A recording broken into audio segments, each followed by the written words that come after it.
देख रहे हैं, हाथ छोड़ो। तो क्या हुआ लारा, तुम्हारे इन कोमल हाथों को छोड़ने का दिल ही नहीं कर रहा। लारा, कैसी बेशर्म लड़की हो तुम। तुम्हारी मंगनी मेरे साथ हुई और तुम इस सनी के साथ इश्क लड़ा रही हो। हाँ, क्योंकि मैं सनी से प्यार करती हूँ और आज यहाँ इसी वक्त मैं हमारा रिश्ता तोड़ रही हूँ। तुम्हें जो करना है तुम कर लो। ठीक है, तो मेरी भी शर्त सुन लो। मैं तुमसे एक दिन की शादी करूंगा और शादी के दूसरे दिन ही संभाल कर ध्रुव, तुम जानते नहीं हो कि तुम किससे बात कर रहे हो। मैं मैसेडोरिया के उस लारा से बात कर रहा हूँ जो अपने शक्तियों के घमंड में पूरी तरह डूब चुकी है। हाँ, है मुझ में घमंड ध्रुव। आखिर मैंने कम उम्र में तुमसे ज्यादा शक्तियां पाली है और आज मैं यहाँ पे सबसे ज्यादा शक्तिशाली हूँ और तुम बुज़दिल के बुज़दिल ही निकले। आज शौर्य दल के होने वाले लीडर ध्रुव का भरी सभा में उसकी होने वाली बीवी लारा ने अपमान किया। ध्रुव के पिता अरेंद्र ने लारा से अपना रुख बदलने को कहा। लारा, तुम मेरी बात सुनो। अगर तुम ऐसा करोगी तो सारे मैसेडोरिया के सामने हमारी इज्जत उछाली जाएगी। राजा अरेंद्र, तुम्हारे कमजोर बेटे की कमजोरी का कारण तुम भी हो और ये मत भूलो कि तुम्हारी वजह से ध्रुव की माँ के साथ क्या हुआ था। जैसे ही लारा ने ध्रुव की मां का नाम भरी सभा में उछाला, गुस्से में आए ध्रुव ने अपने हाथों में अग्नि की ज्वाला को प्रकट कर लारा के ऊपर हमला किया। ये लड़का कमजोर का कमजोर ही रह गया। लगता है इसके साथ भी वही होने वाला है जो इसकी माँ के साथ हुआ था। लारा का बार बार ध्रुव की मां का जिक्र उसे अंदर ही अंदर तोड़ रहा था। आखिर ऐसा क्या हुआ था ध्रुव की मां के साथ? ध्रुव समझ चुका था कि लारा की एकलव्य रैंक की शक्तियों से अभी मुकाबला करना उचित नहीं होगा। इसलिए जाते जाते ध्रुव ने लारा को चुनौती देते हुए कहा, 3 साल बाद इसी शक्ति स्थान पर मैं तुम्हें हराकर बनूंगा एकलव्य। पर सबको पता था जो ध्रुव इतने साल में कुछ नहीं कर पाया, वो 3 साल में क्या ही करेगा।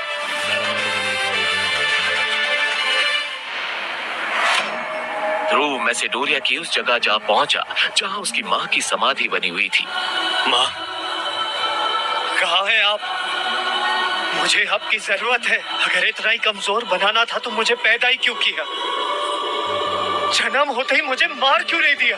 बोलो माँ, बोलो, जवाब दो माँ, जवाब दो। ध्रुव जैसे जैसे मां को पुकारता गया, वैसे वैसे उसकी उंगली में पहनी अंगूठी ने अपना रंग बदलना शुरू कर दिया। वो अंगूठी ध्रुव के मां की आखिरी निशानी थी। इतना ही नहीं, अब उस स्थान का माहौल बदलने लगा था। बिजलियों ने अपना रौद्र रूप धारण कर लिया था। कई कब्रों से हंसने की आवाजें आ रही थी, मानो वो ध्रुव को कमजोर कहकर पुकार रही है। ध्रुव की मां की कब्र से धुआं निकलने लगा था। तभी एक आत्मा हवा में उड़ती हुई दिखी। वो आत्मा एक बूढ़े इंसान की थी। डरावनी आंखें, लंबे बाल, सफेद कफन जैसे कपड़े। ध्रुव सामने का नजारा देख पूरी तरह डर गया।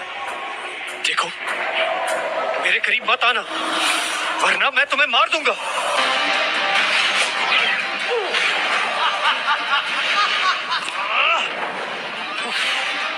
फिर आत्मा ने अपनी शक्तियों से ध्रुव को हवा में उठा दिया। मैं कहता हूँ छोड़ो मुझे, नीचे उतारो। तभी ध्रुव की नजर उस आत्मा के गले में लटके तावीज पर गई। तावीज? तावीज तो सबसे शक्तिशाली योद्धा की निशानी है। ये तुम्हारे पास कैसे आ गया? ये तावीज तुम्हारी माँ की वजह से मेरे पास आई। मेरा नाम विदुर है। मैं पिछले कई वर्षों से तुम्हारी संगूठी में रह रहा हूँ। मैं जानता हूँ तुम्हारी माँ की मौत का कारण, और मैं ये भी जानता हूँ कि तुम्हें एकलव्य बनकर अपनी होने वाली बीवी लारा के साथ मुकाबला करना है। अगर तुम चाहो तो मैं तुम्हें मार्कस का सबसे शक्तिशाली योद्धा बना सकता हूँ, पर उसके लिए तुम्हें मेरी 3 शर्तों का पालन करना होगा। ये बात सुनते ही ध्रुव ने बिना देर किए विदुर को हाँ कह दिया। मंजूर है। मेरी पहली शर्त यह है कि तुम्हें मुझे अपनी अंगूठी से आजाद करना होगा। मंजूर है। दूसरी शर्त, तुम मुझे करिश्माई शरबत और अमृतधारा की नीलामी में अपने साथ लेकर जाओगे। मुझे मंजूर है। ध्रुव ने विदुर की दोनों शर्तों को एक झटके में मान लिया। अब वो तीसरी शर्त सुनने के लिए बेताब था। बताओ तुम्हारी तीसरी शर्त क्या है? तीसरी शर्त बताने से पहले विदुर ने ध्रुव को उसकी माँ का लिखा आखिरी खत उसके हाथों में देते हुए उसे पढ़ने को कहा। जैसे ही ध्रुव ने अपनी माँ का लिखा खत पढ़ा, ध्रुव के पैरों तले जमीन खिसक गई। मैं अपनी माँ की मौत का बदला लेना होगा और उसके लिए तुम्हें अपनी होने वाली बीवी के साथ शादी की पहली राह लेना। नहीं, नहीं, नहीं, जब उसकी आंख खुली तब उसने खुद को अपने कमरे में पाया। उसे समझ ही नहीं आ रहा था कि अभी अभी उसके साथ क्या हुआ। ये मेरा सर, आखिर कौन था वो जो मेरी मदद करने की बात कर रहा था? ये कैसा डरावना सपना देखा मैंने? कहीं ये सपने के जरिए माँ मुझसे कुछ कहना तो नहीं चाहती? ध्रुव, याद है ना आज शक्ति स्तंभ पर तुम्हें अपनी शक्तियों का परीक्षण करने जाना है? हाँ बाबा, मुझे याद है। इस बार मैंने बहुत मेहनत की है और मुझे पूरी उम्मीद है कि इस बार एकलव्य मैं जरूर बनूंगा। ठीक है ध्रुव, जाओ और इस बार अपनी शक्तियां बढ़ाकर ही लौटना। विजयी भव। पृथ्वी से 22 करोड़ मील दूर बसे नीले ग्रह मार्कस पर लोगों के पास अलौकिक शक्तियां थी। इन अलौकिक शक्तियों को परखने के लिए हर साल एक परीक्षा होती थी, जिससे पता चल सके कि कौन शक्ति के किस स्तर पर है। 5वां स्तर। 1 साल की कड़ी मेहनत के बाद आज शक्ति चक्र स्तंभ पर ध्रुव को अपनी ताकत परखनी थी। उसने खुद से मन ही मन कहा, इस बार मेरी शक्तियां जरूर 9वें स्तर तक पहुंच जाएगी। आज के बाद कोई मुझे जीरो कहकर नहीं बुलाएगा।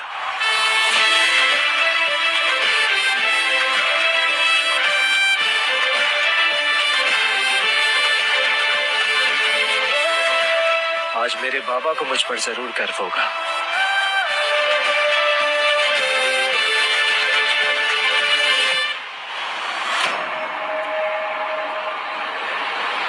ध्रुव ने अपनी दाहिनी हथेली शक्ति चक्र स्तंभ पर रखने के लिए आगे बढ़ाई, लेकिन अगली घोषणा ने ध्रुव को अंदर तक तोड़ दिया। तीसरा स्तर। जिस बात का डर था वही हुआ।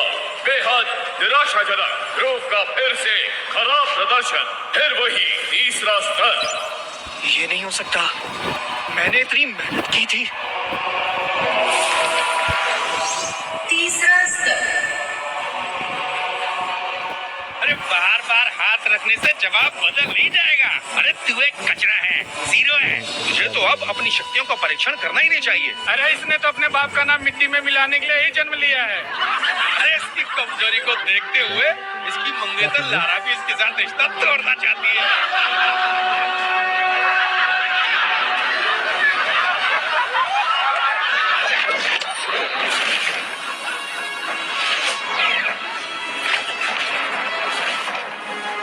क्या तुम सब भूल गए कि ध्रुव कौन है? ध्रुव के लिए भीड़ से लड़ने वाली ये लड़की ईरा थी, जो ध्रुव की बचपन की दोस्त थी। 9वां स्तर। ईरा 9वें स्तर पर थी और बेहद शक्तिशाली थी। कभी वो ध्रुव के साथ ही अभ्यास किया करती थी।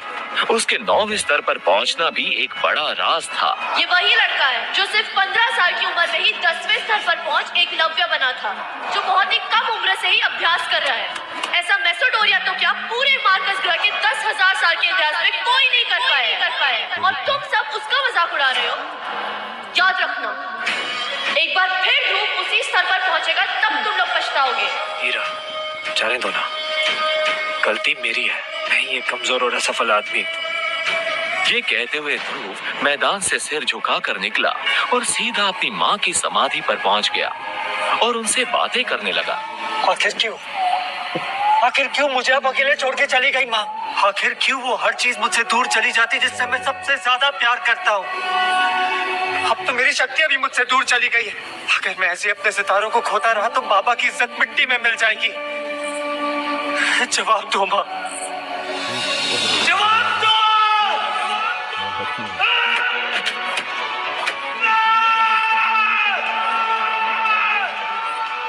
अब तो मुझे कोई चमत्कार या फिर कोई करिश्मा ही मेरी शक्तियाँ वापस दिला सकता है माँ। या तो आप मेरे लिए मदद भेजेंगी या मैं इस शरीर को त्याग कर आपकी दुनिया में चला आऊंगा। चिंता क्यों करते हो ध्रुव? चिंता क्यों करते हो ध्रुव? चिंता क्यों करते हो ध्रुव? मैं तो हमेशा से तुम्हारे साथ हूँ, तो हमेशा से तुम्हारे साथ हूँ, हमेशा से तुम्हारे साथ हूँ। कौन है वहाँ? कौन मुझसे बात कर रहा है? मुझे इधर उधर ढूंढना बंद करो ध्रुव, इधर उधर ढूंढना बंद करो। मैं तो तुम्हारी अंगूठी में, मैं तो तुम्हारी अंगूठी में, मैं तो तुम्हारी अंगूठी में। इतना सुनते ही उसने अपने सीधे हाथ की एक उंगली में काले पत्थर से बनी उस अंगूठी की तरफ देखा। ये अंगूठी ध्रुव को उसकी माँ का दिया हुआ आखिरी तोहफा था। देखते ही देखते ध्रुव की अंगूठी में हलचल शुरू हो गई, लेकिन ध्रुव को अपने हाथों में अचानक से एक जोर का झटका लगा। उसकी अंगूठी में से एक सफेद रंग का धुआं साए के रूप में बाहर निकला।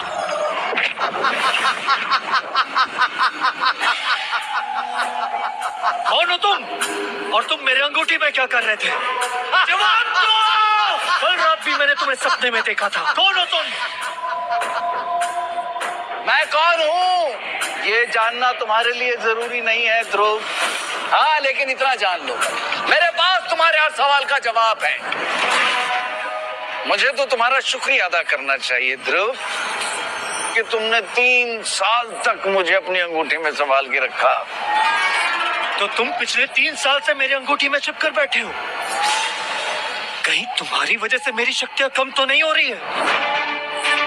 क्योंकि जब से तुम इस अंगूठी में छिपकर बैठे हो, मेरी शक्तियां लगातार कम होती जा रही है।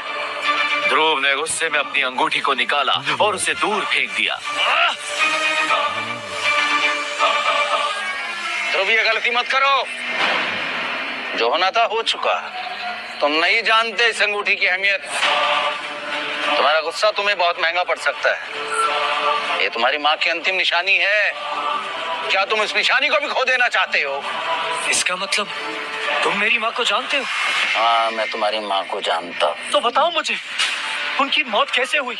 और सपने में जो तुमने मुझे चिट्ठी दी थी, उसमें लिखी सारी बातें सच थी? तुमने भले ही वो चिट्ठी सपने में पढ़ी, लेकिन उसमें लिखी सब बातें सच थी।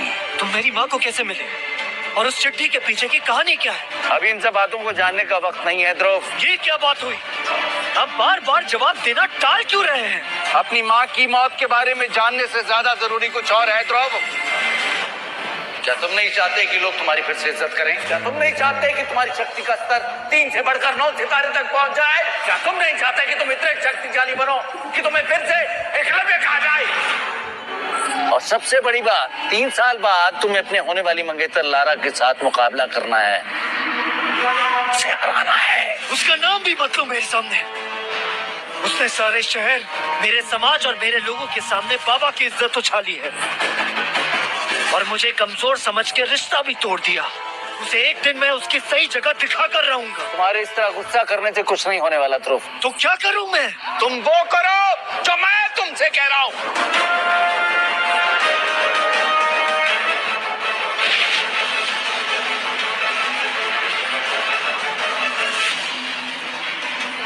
सबसे पहले तुम इस अंगूठी को पहनकर मुझे अपनी जिंदगी में शामिल करो। फिर देखो मैं कैसे तुम्हारी जिंदगी बदल दूंगा। मैं तुम्हें इतना शक्तिशाली बना दूंगा कि तुम आने वाली हर मुसीबत का सामना हिम्मत से कर पाओगे। डरो मत, इस बार मैं तुम्हारी शक्तियों को नहीं लूंगा। बहुत अच्छे ध्रुव, मैं तुम्हें इस तरह से अभ्यास कराऊंगा कि तुम्हारी शक्तियां बढ़ती चली जाएंगी और 1 साल के भीतर ही तुम लारा का मुकाबला करने के लिए तैयार हो जाओगे। तो फिर ठीक है, आप जल्द से जल्द मेरा अभ्यास शुरू करवाइए। वैसे मैं आपको क्या कहकर पुकार सकता हूँ? मेरा नाम विदुर है। तुम चाहो तो मुझे आचार्य कह सकते हो।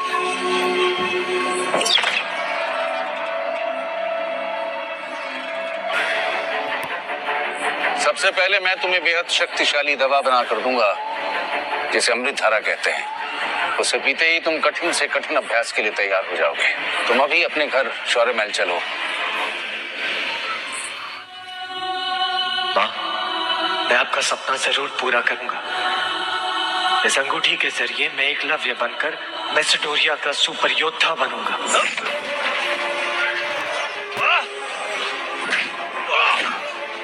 हाँ, ये आप क्या कर रहे हैं आचार्य? ये इस तरफ झटके से बाहर आना जरूरी है क्या? आप बता के बाहर नहीं आ सकते थे? बताने का समय नहीं है मेरे पास। मुझे जल्द से जल्द तुम्हें जंग के लिए तैयार करना है। ये कहकर विदुर ने अपना हाथ हवा में लहराया।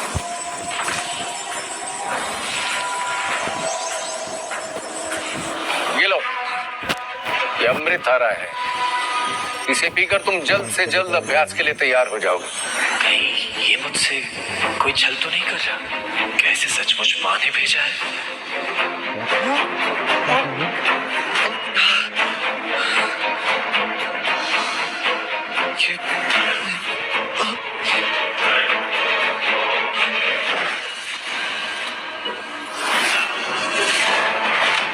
क्या सच में विदुर ध्रुव को एकलव्य बनाकर मैसेडोरिया का सुपर योद्धा बनाना चाहता है, या फिर उसके मन में कुछ ऐसा था जिससे मासूम ध्रुव अनजान है? अगली सुबह जब ध्रुव उठा तो उसने अपने अंदर एक अलग ही तरह की ऊर्जा महसूस की।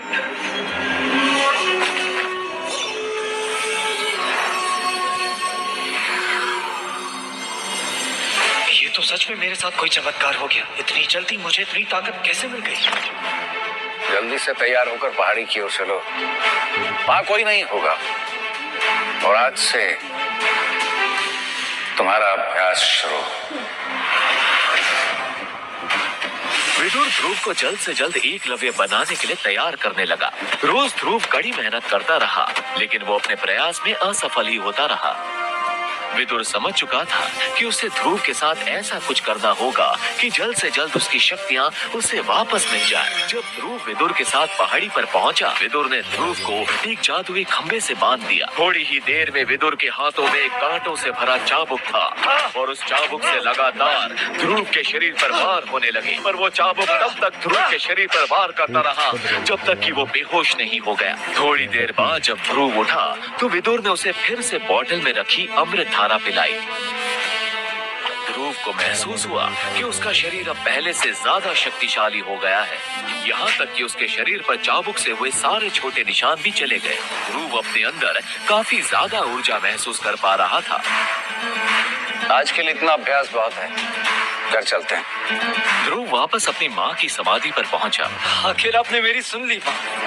विदुर के रूप में मेरे लिए मदद भेजी, लेकिन वो मुझसे ऐसी अभ्यास करवा रहे कि मुझे तो अब डर लगने लगा है कि इस अभ्यास के दौरान कहीं मैं मर ना जाऊं। लेकिन मुझे आप पर यकीन है, आप जो भी मेरे साथ करेंगी सब अच्छा ही करेंगी। तुम कभी नहीं बदल सकते। जीते जी तो अपनी माँ के पल्लू में छुपते थे, और अब उनके मरने के बाद भी उनको चैन से रहने नहीं दे रहे। कितना दुख होता होगा ना तुम्हारी माँ को कि उन्होंने कितने कमजोर और लाचार बेटे को जन्म दिया है। लारा के तानों को सुनकर ध्रुव गुस्से से भर गया। उसने लारा पर हमला करने के बारे में सोचा। रुको ध्रुव, ऐसी गलती मत करो। तुम अभी लारा का सामना करने के लिए तैयार नहीं हो। ध्रुव को पीछे हटते देखकर लारा हंसने लगी। क्या हो गया ध्रुव? क्या तुम्हें डर लग रहा है कि अगर जोश में होश गवा बैठोगे तो कहीं बाद में पछताना ना पड़े?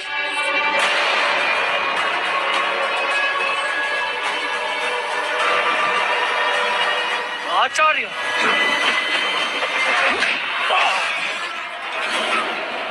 क्यों रोका आपने मुझे? अगर आज मेरी जान चली भी जाती तो भी मैं लारा को सबक सिखा कर ही रहता। ये गुस्सा करने का वक्त नहीं है ध्रुव। सही वक्त आने पर पहला बार तुम ही करोगे, लेकिन तब वक्त भी तुम्हारा होगा, जगह भी तुम्हारी होगी और फैसला भी तुम ही करोगे।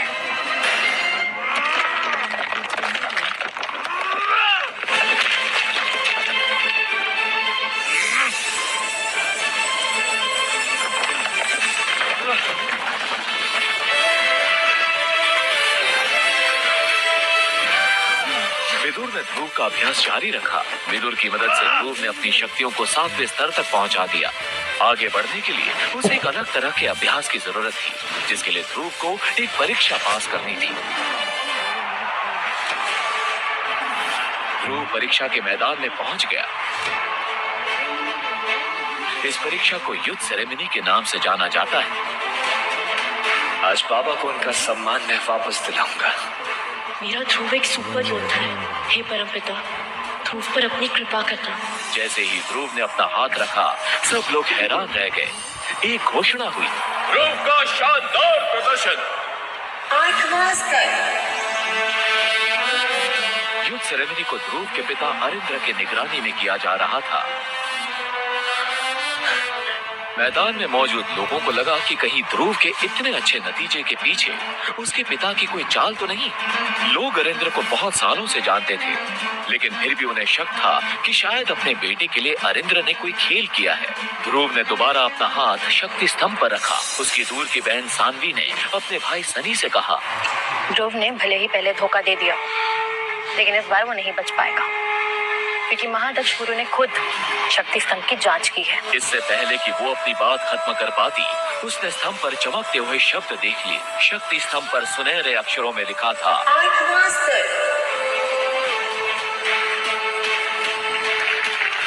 एक दिन मेरा बेटा पूरे मार्कस में मेरा नाम रोशन करेगा। आखिर ये ऐसा क्या कर रहा है जो उसके सितारे बढ़ते ही जा रहे हैं? सभी लोग ध्यान से सुने। ध्रुव का टेस्ट हो चुका है। अब यहाँ पर मौजूद कोई भी कम या बराबर रैंक वाला ध्रुव को चैलेंज कर सकता है। ध्रुव के नतीजे से सनी भी परेशान हो गया था। उसने परेशानी में ईरा की तरफ देखा। सब डरपोक है। अरे कोई तो सामने आओ, मेरे अंदर 3 साल की भड़ास भरी हुई है। सनी को ईरा से दिल से प्यार था, लेकिन ईरा उसे बिल्कुल इग्नोर करती थी। इस वक्त सनी के दिल में जलन की आग धधक रही थी। मैं ध्रुव को जान से मार दूंगा। अरे कोई तो आगे आओ। क्या हुआ? क्यों रोक रही हो मुझे? दिमाग तो ठीक है ना तुम्हारा? 8वें स्तर पर है वो, कैसे जीतोगे उससे? सबके सामने हमारे परिवार की इज्जत मिट्टी में मिल जाएगी। उससे लड़ने का ख्याल अपने दिमाग से निकाल दो। तो क्या हुआ? मुझे 8 सितारे मिले, 1 साल बीत गया है। तुम्हें ऐसा क्यों लगता है कि मुझसे हरा नहीं पाऊंगा? रुको, ये रैंक 2 की गोली है। इसे करिश्माई शरबत से बनाया गया है। इसे खाते ही तुम्हारे अंदर 10वें स्तर की एकलव्य रैंक की शक्तियां आ जाएंगी। लेकिन याद रहे, इसका इस्तेमाल तब तक ना करना जब तक जरूरी ना हो। सानवी की बात सुनकर सनी की आंखों में एक चमक सी आ गई। इस गोली की मदद से मैं ध्रुव को उसके असली औकात दिखा दूंगा। जिंदा दफन कर दूंगा मैं उसे। और उसके बाद ईरा के साथ शादी करने से मुझे कोई नहीं रोक पाएगा।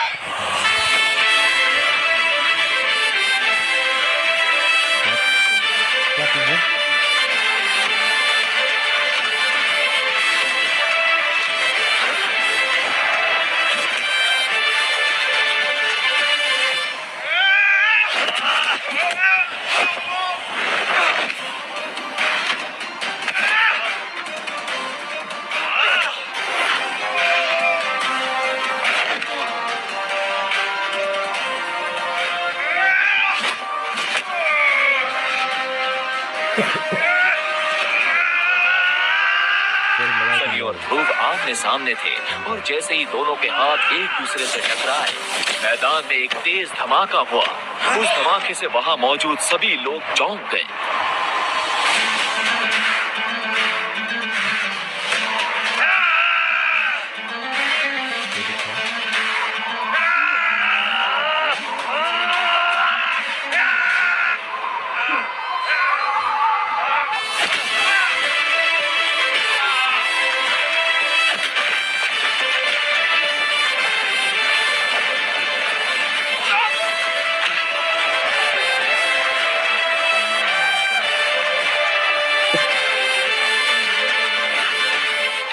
सनी,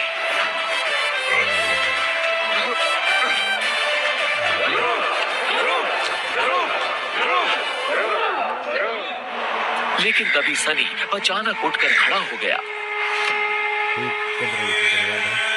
अब तेरी खैर नहीं, तू मेरे हाथों मरेगा।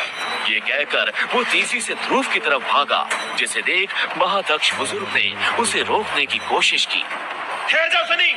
लेकिन सनी को उनकी बात सुनाई नहीं दे रही थी। इस वक्त उसके दिमाग में सिर्फ गुस्सा सवार था।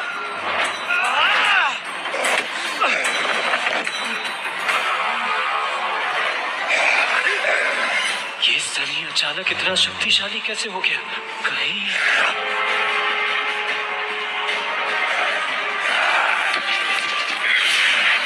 असल में सनी ने सानवी की दी हुई गोली खा ली थी।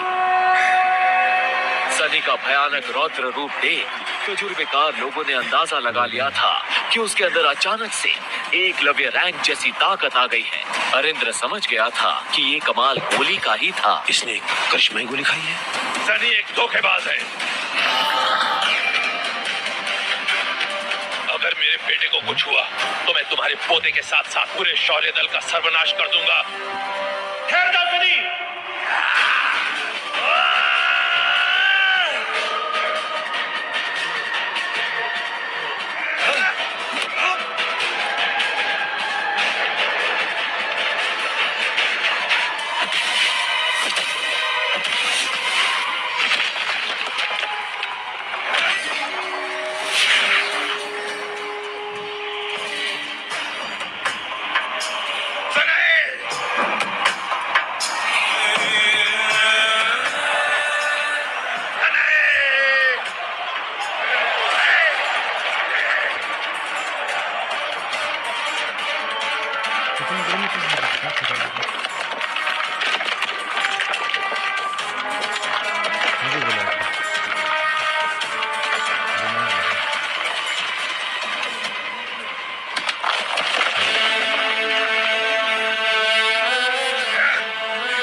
इतनी मार खाने के बाद भी इसे कुछ ज्यादा चोट क्यों नहीं लगी? ये अपने पैरों पर कैसे खड़ा हो गया?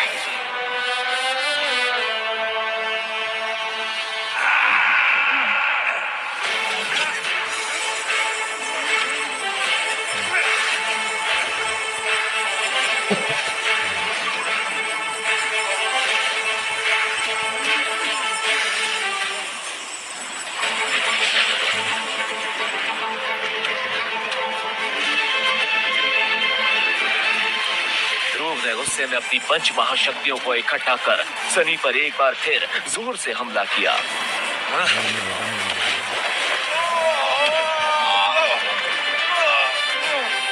आखिर ये कौन से स्तर की टेक्निक है? क्लास 2? लेकिन ये कैसे हो सकता है? क्लास 2 की टेक्निक सीखना तो बहुत मुश्किल है। लगता है कोई मेरी पीठ पीछे ध्रुव को अभ्यास करा रहा है, पर वो कौन हो सकता है?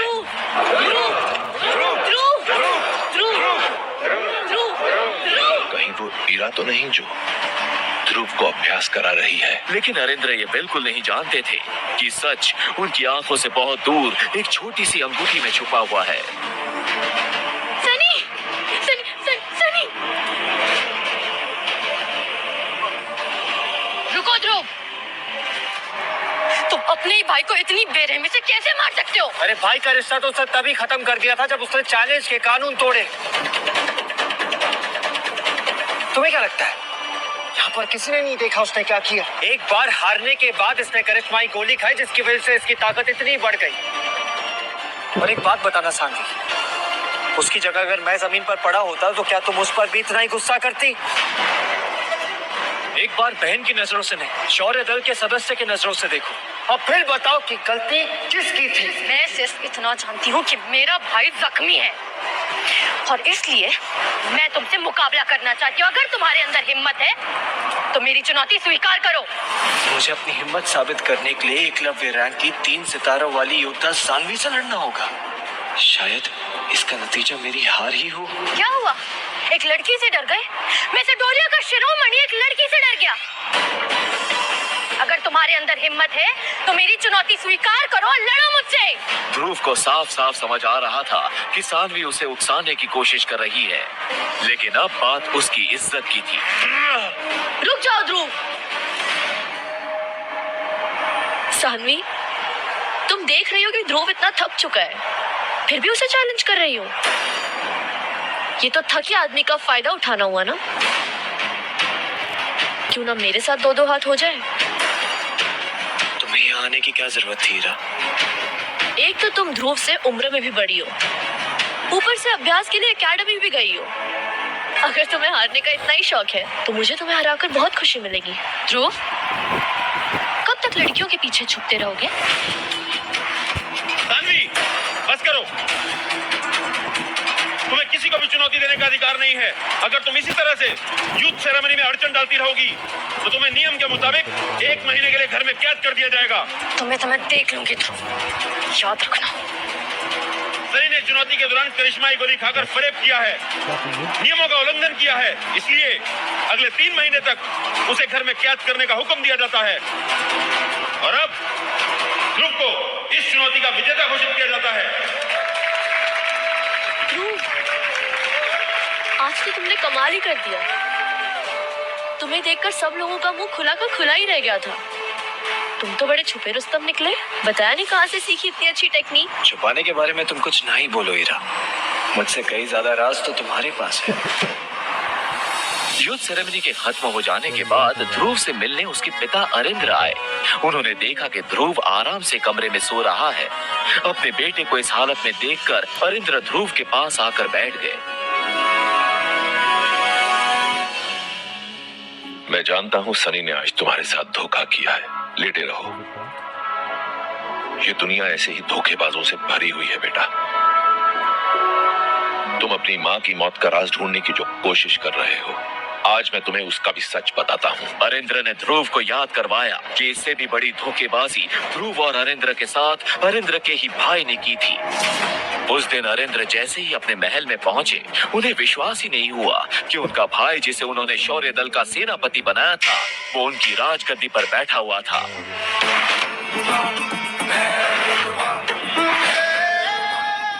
सेनापति भैरव, तुम्हारी हिम्मत कैसे हुई सिंहासन पर बैठने की? क्या तुम्हें अपनी जान से प्यार नहीं? हिम्मत हिम्मत तो तूने दिखाई थी, छोटा भाई होने के बावजूद सिंहासन पर बैठने की।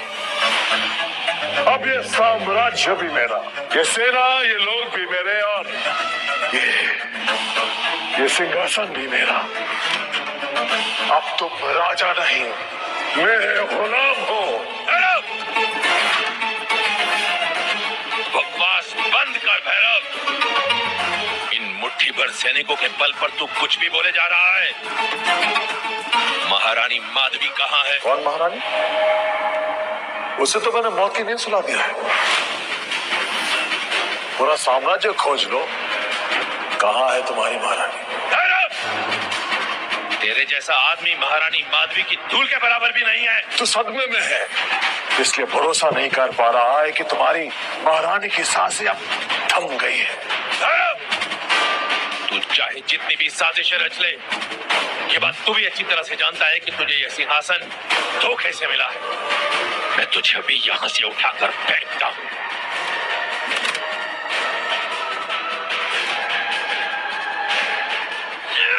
अरिंद्र, तुम्हारा राजपाट आ गया, फिर भी तुम्हारी जुबान चल रही है। जब मैंने तुम्हारी शक्तिशाली महारानी को मौत के घाट उतार दिया, जिसके दम पे तुम राजा बन रहे थे, अब तुम मेरा क्या करोगे? मत भूल कि मेरा बेटा ध्रुव अभी जिंदा है। वो तुझे तेरे किए की सजा जरूर देगा, क्योंकि वही है जो इस सिंहासन का असली हकदार है। तुम्हारा बेटा ध्रुव, जो न जाने कहाँ भाग गया, वो भगोड़ा मुझे मारेगा। मेरा एहसान मानो कि तुम अब तक जिंदा हो। जाओ, जाके अपनी बची कुची जिंदगी कैद खाने में बिताओ। अगर तुमने ऐसा नहीं किया तो मैं तुम्हारी जान ले लूंगा। हे भगवान, मेरे ध्रुव की रक्षा करना। भैरव ने अपने करीबियों के साथ मिलकर विद्रोह कर दिया और खुद को शौर्य महल का राजा घोषित कर दिया। उसने राजा अरिंद्र का साथ देने वाले एक एक मंत्री और सैनिक का सर काट डाला और अफवाह फैला दी कि उसने बेहद शक्तिशाली महारानी को भी मार डाला। जब महारानी के किसी वफादार को भैरव के विद्रोह का पता चला, राजकुमार, उसने सबसे पहले ध्रुव को इसकी खबर दी। राजकुमार ध्रुव, आपको मैसेडोरिया छोड़ना होगा। भैरवा ने हमला करके शौर्य महल पर कब्जा कर लिया है। वो एक एक इंसान का सर धड़ से अलग कर रहा है। क्या बेकार की बातें कर रहे हो तुम? होश में तो हो ना। राजकुमार, आप तो जानते हैं कि मैं महारानी का पुराना वफादार रहा हूँ। शायद उन्हें इस बात का पहले से अंदेशा था। उन्होंने ऐसे ही वक्त के लिए ये पत्र दिया था मुझे आपको देने के लिए।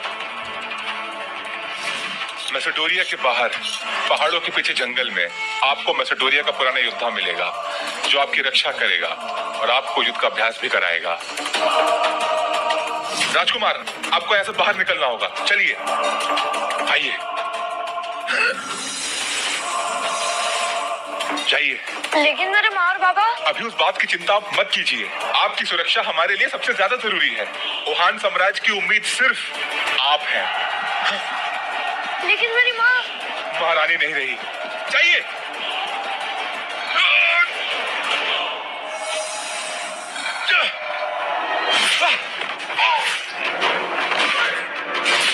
ना चाहते हुए भी बच्चे ध्रुव को अपना शहर मैसेडोरिया छोड़ना पड़ा। भैरव, अब मैं जल्दी तेरा काल बनकर लौटूंगा। ओहान साम्राज्य के लोगों, कान खोल के सुन लो।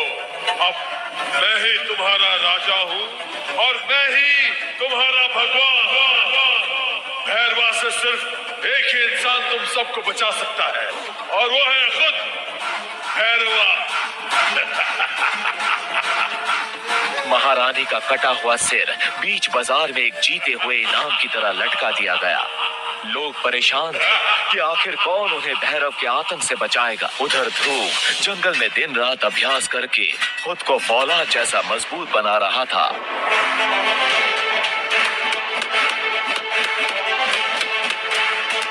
कुछ साल बाद ध्रुव अब एकलव्य बनने के बहुत करीब था।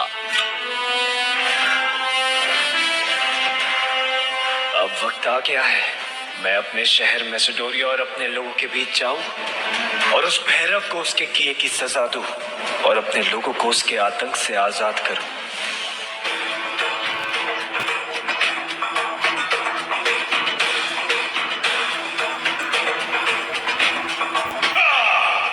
तब उसी रात सही मौका देख ध्रुव खुफिया रास्ते से महल में दाखिल हो गया।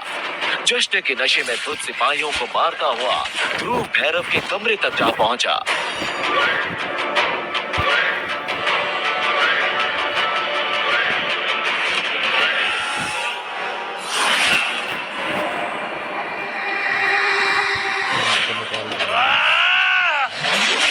बिस्तर पर सो रहे भैरव को ध्रुव ने तलवार से चीर दिया।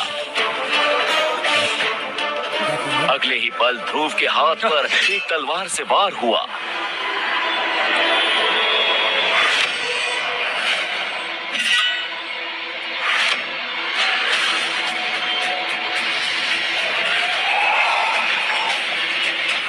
आ गए ध्रुव, मुझे कब से तुम्हारा इंतजार था। ये तलवार कब से तुम्हारे खून की प्यासी थी।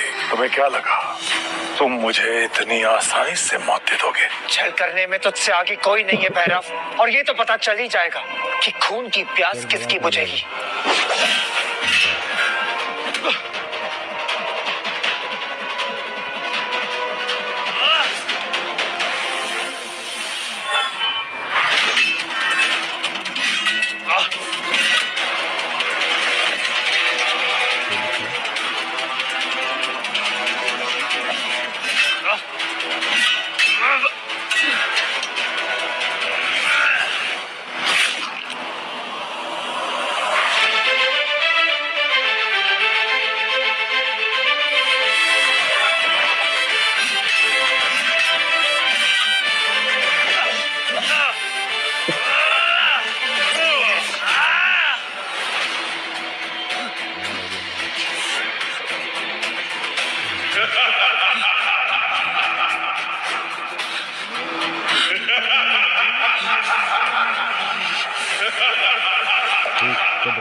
तुमने मुझे मारा तो अपनी माँ का मरा हुआ चेहरा देखो।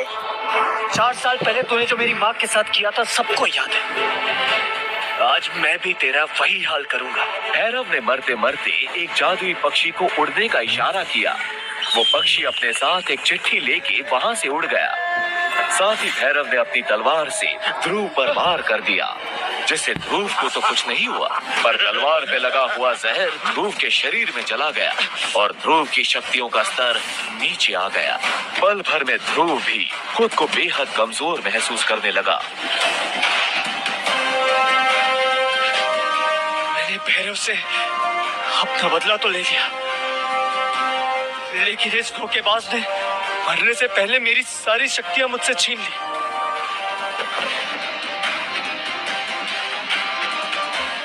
क्या मेरी माँ जिंदा है? मुझे जल्द से उस पक्षी का पीछा करना पड़ेगा। ध्रुव भागते हुए कैद खाने की ओर बढ़ा, जहां से उसने भैरव के पक्षी को वापस आते हुए देखा था। वाह! वाह!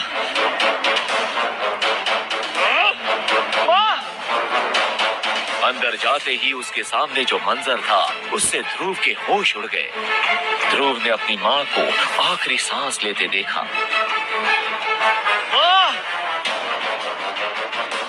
अपनी माँ को गोद में लेके ध्रुव जोर से चिल्लाया, पर वो बिना कुछ कहे अपना दम तोड़ चुकी थी।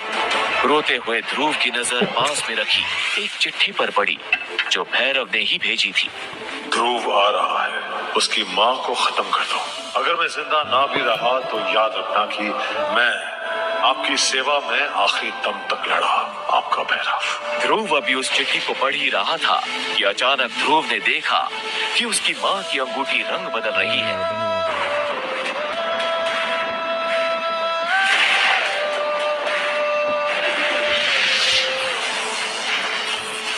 अपनी माँ की इस आखिरी निशानी को निकाल कर पहन लिया। तभी आकाश में जोर की बिजली कड़कने की आवाज आई, जो सीधा ध्रुव की अंगूठी में जा समाई, जिसके बाद ध्रुव वहाँ बेहोश हो गया। और इस घटना के बाद ध्रुव अपने साथ हुई सारी घटनाएं भूल गया। क्या आज ध्रुव इस खतरे से अनजान है कि उसके राज दरबार में भैरव से भी शक्तिशाली इंसान है, और उसकी चिट्ठी मिलते ही उसने ध्रुव की माँ को मार डाला। कौन है वो इंसान? क्या वो सनी, लारा, सानवी या फिर विदुर में से ही कोई एक है? जहर के असर के बाद कमजोर हुआ ध्रुव कैसे कर पाएगा अपने पिता और राज्य की रक्षा? आसमान से गिरी बिजली क्यों ध्रुव की अंगूठी में जा समाई? कैसे अपनी ताकत को वापस ला